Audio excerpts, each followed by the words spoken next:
Nang iiwan ni Jesus ang kanyang mga disipulo pagkatapos ng kanyang muling pagkabuhay, nangako siya na manalangin sa Diyos na magpadala sa kanila ng mang-aaliw sa katauhan ng banal na Espiritu. Upang matupad ang pangakong ito, tinanggap siya ng mga disipulo sa araw ng Pentecostes. Ngunit ang pangakong iyon ay hindi eksklusibo sa mga disipulo lamang, bawat anak ng Diyos ay dapat maging bahagi ng pagpapalang iyon.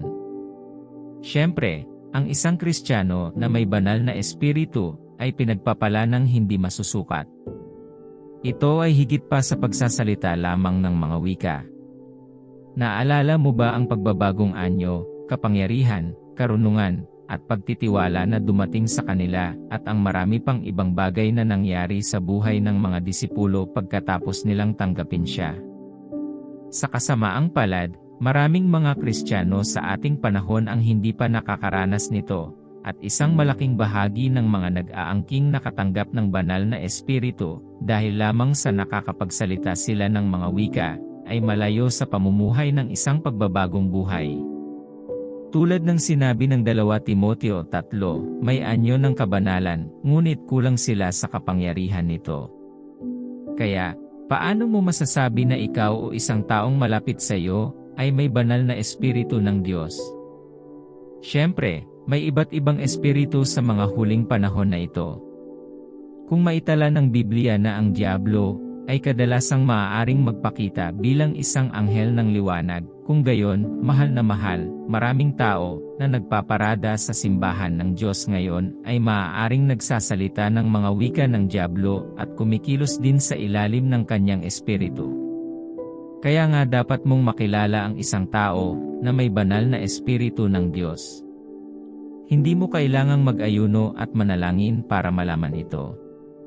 Paulit-ulit, mula sa mga araw ng Biblia hanggang ngayon, nagkaroon ng pagkakapare-pareho sa paraan ng pamumuhay ng mga nag-aangking puspos ng tunay na Espiritu ng Diyos. Mayroon silang mga tiyak na gawi. Bago tayo magpatuloy, mangyaring mag-subscribe sa channel na ito kung nagagawa mo pa, at tiyaking nanonood ka hanggang sa dulo, dahil ito ay isang napakalakas na mensahe na magbabago sa iyong espiritual na buhay. Kaya, ano ang mga gawin ng isang taong tunay na puspos ng banal na espiritu? Bilang isa, katibayan ng mga kaloob ng banal na espiritu. Ang presensya ng banal na espiritu ay nakakaimpluwensya sa pagpapakita ng ilang mga katangian sa loob mo. Malaki ang naitutulong ng mga ito tungo sa pagbibigay daan sa iyo na magbunga ng kanyang mga bunga.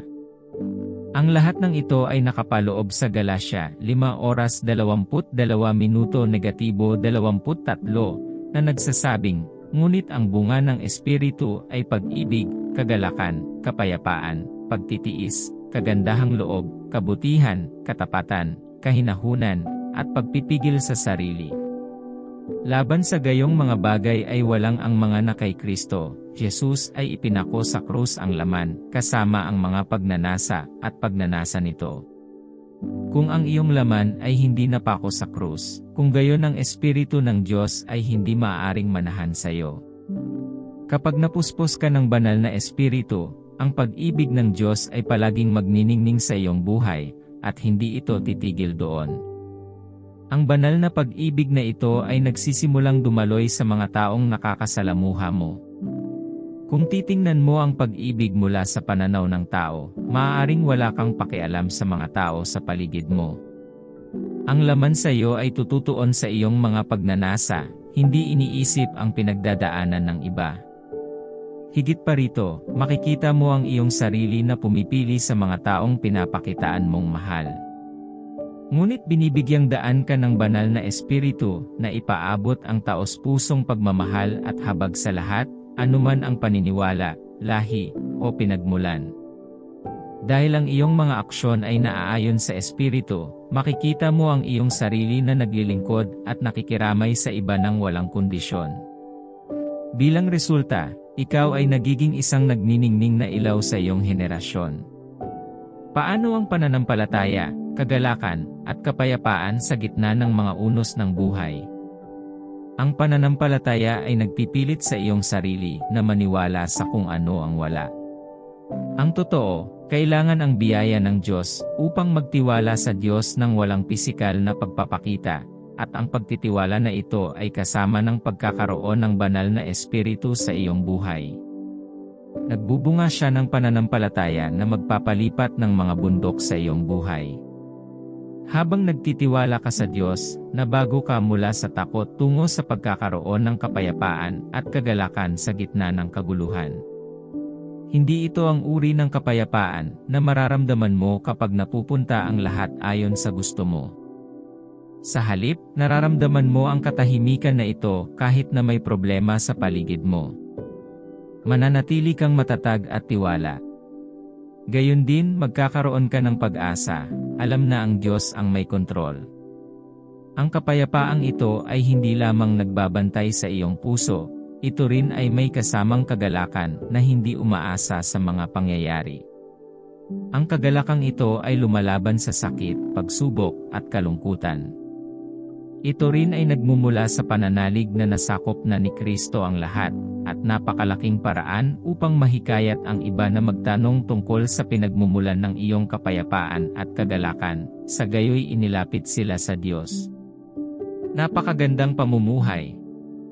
Ngunit mahal na anak ng Diyos, kung hindi ito ang iyong realidad o sinumang malapit sa iyo, marahil ito ay isang senyales na dapat kang lumapit sa Diyos at hingin ang kanyang espiritu. Bilang 2.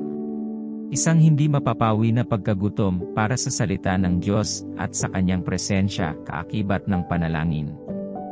Mga minamahal, hindi mo maaangkin na mayroon ka ng banal na espiritu kung hindi mo matandaan ang huling pagkakataon na nakipag-usap ka sa kanya ng seryoso sa panalangin.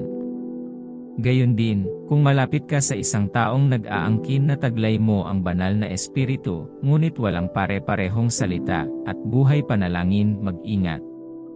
Kapag napuspos ka ng banal na espiritu, pinupukaw niya ang matinding pagnanais na isawsaw ang iyong sarili sa salita ng Diyos. Nang si Jesucristo ay nagsasalita sa kanyang mga disipulo tungkol sa banal na espiritu, sinabi niya na ang banal na espiritu ay magtuturo sa kanila ng lahat ng bagay. Pinalalawak ng banal na espiritu ang iyong kaalaman tungkol sa salita ng Diyos. Habang nag-aaral ka, binubuksan niya ang iyong mga mata sa malalalim na misteryo sa banal na kasulatan, at sa paglipas ng panahon, masasaksihan mo ang pagtaas ng iyong kaalaman sa Diyos araw-araw.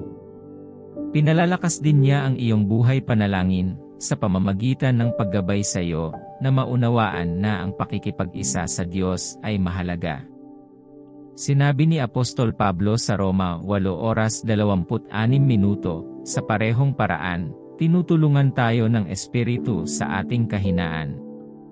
Hindi natin alam kung ano ang dapat nating ipagdasal, ngunit ang Espiritu mismo ang namamagitan para sa atin sa pamamagitan ng mga daing na walang salita.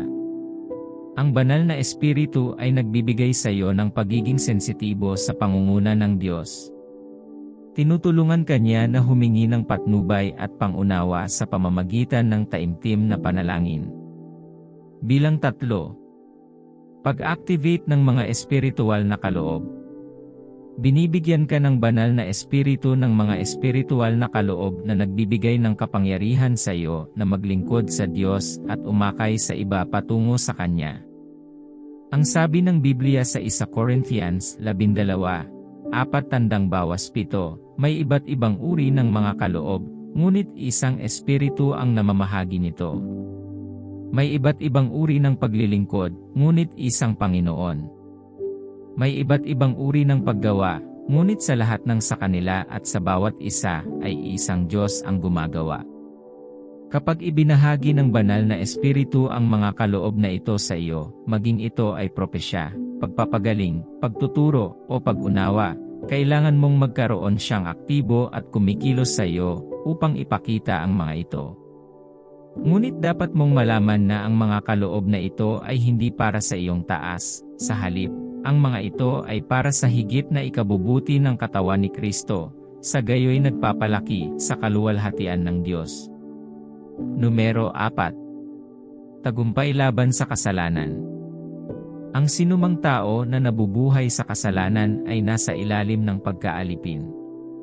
Si Apostol Pablo, na nagsasalita sa Biblia, ay nagsabi na anuman ang kilos na iyong pinagkadalubhasaan o pinahihintulutan na humawak sa iyo, ikaw ay nagiging alipin nito, at ito ay nag-aalis sa iyo ng mga bagay na may tunay na halaga. Nang higit pa, ipinaliwanag niya na anuman ang iyong sinunod ay iyong Panginoon, maging ito ay kasalanan o katuwiran. Ito ay isa pang bagay na nagpapakilala sa isang mananampalataya na puno ng espiritu mula sa isang walang laman na tao. Ang banal na espiritu ay nagbibigay sa iyo ng kapangyarihan upang mamuhay ng isang matagumpay na buhay laban sa pagkaalipin ng kasalanan. Kung masasabi mo ng buong tapang na hindi ka naalipin ng kasalanan, ito ay dahil binibigyang daan ka ng banal na espiritu na madaig ang tukso at labanan ang mga pang-akit ng mundo. Kung hindi, ikaw ay magiging biktima ng dyablo. Ang mga individual na may banal na espiritu ay mas sensitibo sa katuwiran, at sila ay may mataas na pagnanais na laging lumakad kasama ng Diyos at sumunod sa Kanyang utos. Bilang 5. Katapangan na ipangaral ang Ebanghelyo ng Kapayapaan. Ang Biblia ay nagbibigay ng ulat kung paano tumayo si Pedro nang may katapangan sa piling ng iba pang mga alagad at nakipag-usap sa karamihan noong araw ng Pentecostes. Matapos bumaba sa kanila ang banal na espiritu, ang kanilang buhay ay nakaranas ng pagbabago, ang kanilang pananalita ay nagbago rin, at alam nila ang mga misteryo na hindi maiisip ng sinuman. Alalahanin ang sinabi ni Hesukristo nang ang banal na espiritu ay dumating sa kanila. Sinabi niya na sila ay magiging kanyang mga saksi sa iba't ibang bahagi ng mundo. Ito mismo ang inilalarawan ng banal na kasulatang ito. Sa kabila ng pagiging alagad ni Jesus, si Pedro ay palaging kilala bilang isa na nakakaakit ng takot. Ito rin ang takot na naging dahilan upang itanggi niya si Jesus ng 3 beses bago siya ipinako sa krus.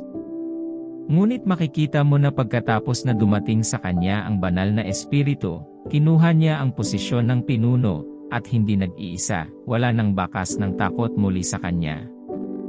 Upang patunayan ito, nangaral siya sa isang gabi, at libu-libong kaluluwa ang nakatanggap ng kaligtasan. Ito ay malinaw na nagpapakita kung ano ang ginagawa ng banal na espiritu sa buhay ng isang tao.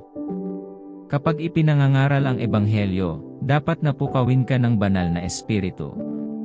Tandaan na hindi mo maibibigay ang wala ka.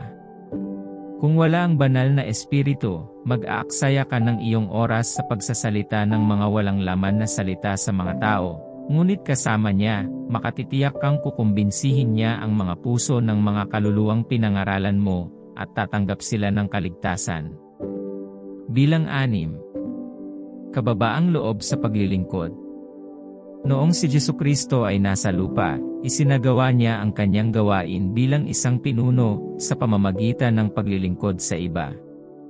Nagpakita siya ng kababaang loob kahit saan siya pumunta. Hindi niya ginawang parang ang buong mundo ay nasa ilalim ng kanyang mga paa. Iyan ay karunungan. Sa parehong ugat, kapag ang Espiritu ng Diyos ay nananahan sa iyo, ikaw ay magiging mapagpakumbaba at handang maglingkod sa mga tao sa paligid mo.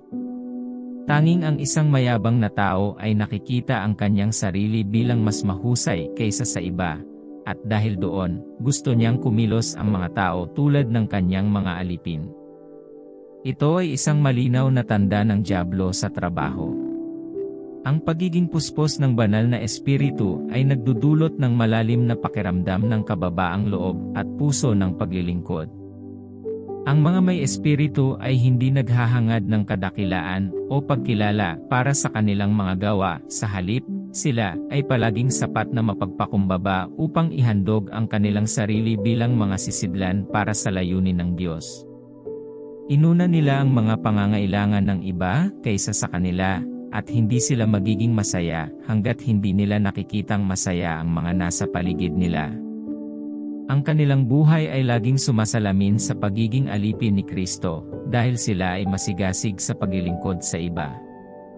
Ipinakilala nila si Jesus sa pamamagitan ng mga gawa ng kabaitan at di makasarili. Mga minamahal, ang banal na espiritu ay laging handang baguhin ang buhay ng mga taong nagbubukas ng kanilang sarili sa kanyang presensya. Ito ang ilan sa maraming mga gawin ng isang taong puspos ng banal na espiritu. Maaari mo ring maranasan ang pareho at higit pa kung gusto mo. Masasaksihan mo ang malalim na epekto ng banal na espiritu at tatanggap ng kapangyarihan upang mamuhay ng isang pambihirang buhay para kay Kristo. Bilang kanyang sisidlan, ang iyong buhay ay isang nagniningning na tanglaw na nagbibigay liwanag sa landas para sa iba na lakaran sa katotohanan.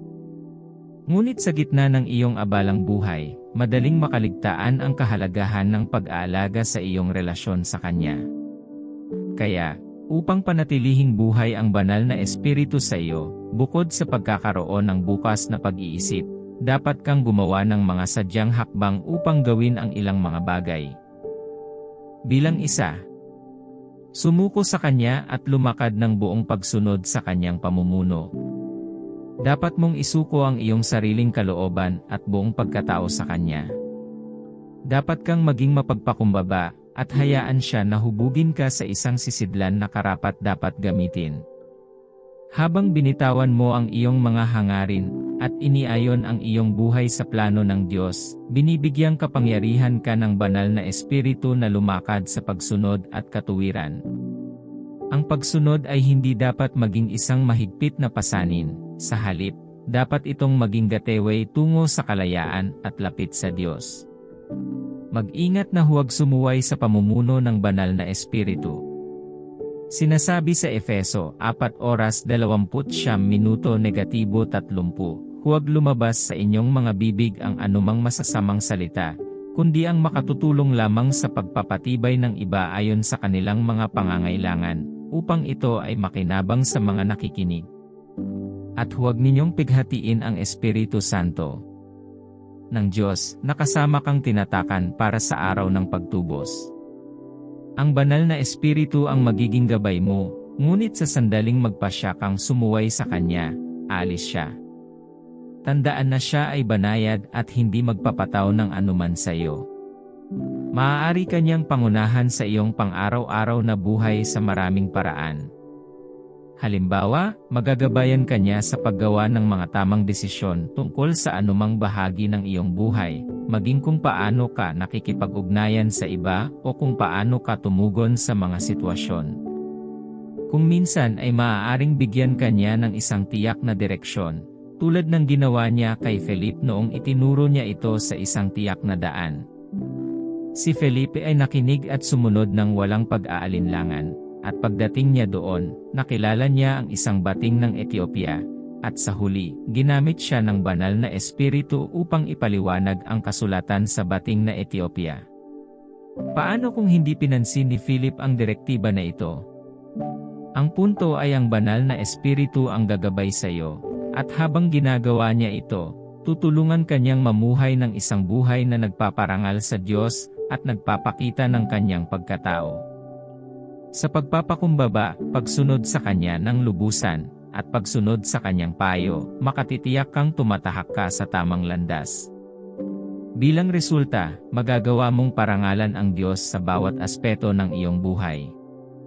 Bilang 2, madalas na pakikipag-ugnayan sa banal na espiritu.